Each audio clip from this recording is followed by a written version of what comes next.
بسم اللہ الرحمن الرحیم۔ السلام علیکم۔ عبداللہ ابن مسعود۔ ناظرین کرام، عبداللہ ابن مسعود بے مثال قاری، عظیم فقیہ اور قرآن و تجوید میں ان کا یہ مقام ہے کہ سرکار دو عالم صلی اللہ علیہ وسلم نے فرمایا، عبداللہ قرآن کو بینہ اس طرح پڑھتا ہے جس طرح وہ نازل ہوا تر و تازہ۔ جو شخص تازہ بتازہ قرآن پڑھنا چاہے، اسے چاہیے کہ جناب عبداللہ کی قرات کی پیروی کرے۔ ایک دفعہ آپ صلی اللہ علیہ وسلم نے فرمایا، عبداللہ قرآن تو سناؤ۔ عبداللہ بہت حیران ہوئے، یا رسول اللہ میں آپ کو قرآن سناؤں؟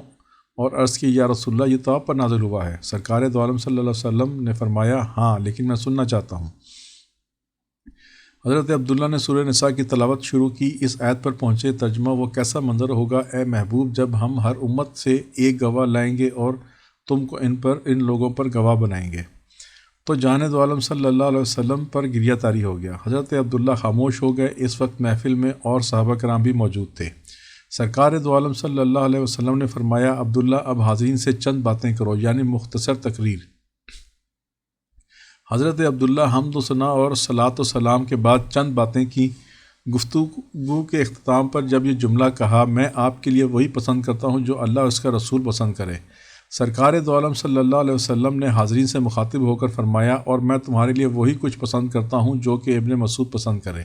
اللہ اکبر! کتنی یگانگت ہے پسندیدگی کی اور چاہت کی۔ دراصل حضرت عبداللہ ابن مسعود نے اپنی زندگی سرکار دو عالم صلی اللہ علیہ وسلم کی خدمت گزاری کے لیے وقف کر دی تھی۔ اس ہمہ وقت کی خدمت ہی کو دیکھتے ہوئے صحابہ کرام نے ان کو مندرجہ ذیل القاب دے رکھے تھے: صاحب السواد یعنی رازدار رسول، صاحب الوساد یعنی بستر لگانے والا، صاحب الطہور یعنی وضو کرانے والا، صاحب النالین یعنی کفش بردار۔ جب سرکار دو عالم صلی اللہ علیہ وسلم کہیں جانے کے ارادے سے اٹھتے تو حضرت عبداللہ لپک کر آپ کو نالین پہناتے، پھر آپ کا عصا مبارک آپ کے ہاتھ میں لیتے اور سرکار دو عالم صلی اللہ علیہ وسلم کے آگے آگے چل پڑتے۔ آپ صلی اللہ علیہ وسلم جب مجلس کے پاس پہنچتے جہاں جانے کا ارادہ ہوتا تو عبداللہ آپ صلی اللہ علیہ وسلم کی نالین مبارک اتار کر اپنی آستینوں میں ڈال لیتے۔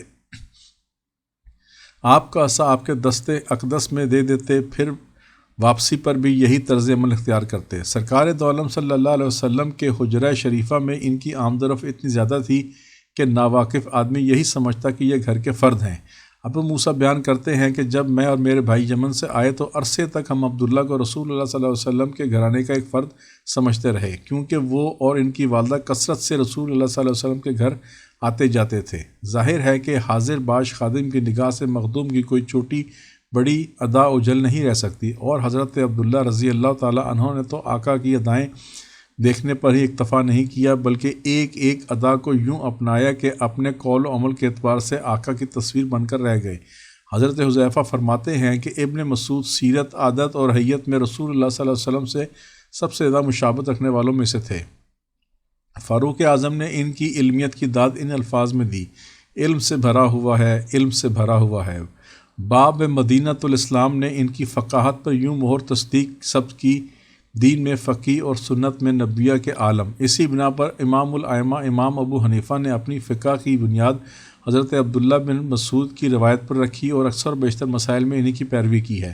قاری اور فقیہ ہونے کے علاوہ بہترین خطیب بھی تھے۔ عبداللہ ابن مرداس بیان کرتے ہیں کہ عبداللہ ہر جمعرات کو تقریر کیا کرتے تھے، اور جب تقریر ختم کرتے تھے تو ہماری تمنا ہوتی تھی کہ کاش ابھی اور بولتے۔ غیر معمولی ذہین اور دماغی صلاحیتوں کے حامل عبداللہ ابن مسعود جسمانی طور پر نحیف و نزار سے تھے۔ خود بیان فرماتے ہیں کہ ایک دفعہ جب میں راک کے درخت سے پھل توڑ رہا تھا تو دوسرے صحابہ ہنس رہے تھے۔ رسول اللہ صلی اللہ علیہ وسلم نے پوچھا، کیوں ہنس رہے ہو؟ جواب دیا کہ عبداللہ کی پتلی پتلی پنڈلیاں دیکھ کر ہنسی آ رہی ہے۔ آپ صلی اللہ علیہ وسلم نے فرمایا، تم اس کی پنڈلیوں پر ہنستے ہو، حالانکہ اللہ کی میزان میں اس کی یہ کمزور ٹانگیں جبل احد سے بھی گراں ہیں۔ کمزوری کے علاوہ ان کا قد بھی بہت چھوٹا تھا، مگر کوتاہ قامتی اور جسمانی ضعف کے باوجود ان کی جرأت و بے باکی کی حیرت انگیز تھی۔ جب نزول قرآن کا ابتدائی زمانہ تھا، مسلمان چھپ کر عبادت کیا کرتے تھے۔ ان دنوں ایک روز چند صحابہ کرام بیٹھے تھے اور افسوس کر رہے تھے کہ نزول قرآن کو شروع ہوئے اتنا عرصہ گزر چکا ہے، مگر ہم میں سے کسی کو جرأت نہ ہو سکی کہ مشرکین کے روبرو قرآن پڑھتے۔ حضرت عبداللہ نے کہا، یہ کام میں کروں گا۔ دیگر صحابہ کرام نے انہیں کہا، نہیں، وہ لوگ آپ کو ایذا پہنچائیں گے، ہم تو یہ چاہتے تھے کہ کوئی ایسا شخص ہو جس کا مضبوط خاندان ہو جو اس کی پشت پناہی کر سکے۔ لیکن حضرت عبداللہ نے اصرار کیا، مجھے کرنے دو۔ چنانچہ انہوں نے صحن حرم میں کھڑے ہو کر بآواز بلند سورہ رحمان کی تلاوت شروع کر دی۔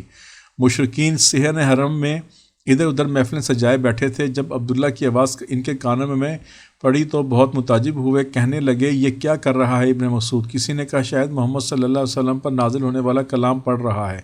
یہ سنتے ہی مشرکین حضرت عبداللہ کو مارنے پیٹنے لگے، مگر مار کھاتے ہوئے بھی قرآن پڑھتے رہے، حتیٰ کہ جب فارغ ہوئے تو چہرے پر تھپڑ اور گھونسوں کے نشانات پڑ چکے تھے۔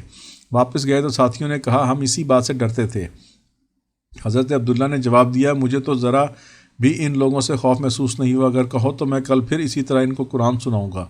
مگر دوستوں نے کہا بس اتنا ہی کافی ہے۔ اس جرأت رندانہ کی بنا پر ان کا یہ خاص شعب ٹھہرا کہ رسول اللہ صلی اللہ علیہ وسلم کے بعد وہ پہلے شخص ہیں جنہوں نے مکہ میں بآواز بلند قرآن پڑھا، وہ عبداللہ ابن مسعود ہیں۔ اللہم صلی اللہ سیدنا محمد۔ ناظرین کرام، اگر ویڈیو پسند آئی ہو تو لائک کریں، سبسکرائب کریں، بیل آئیکن پر کلک کریں تاکہ ہم سب سرکار دو عالم صلی اللہ علیہ وسلم کی ذات اقدس کے بارے میں زیادہ سے زیادہ جان سکیں۔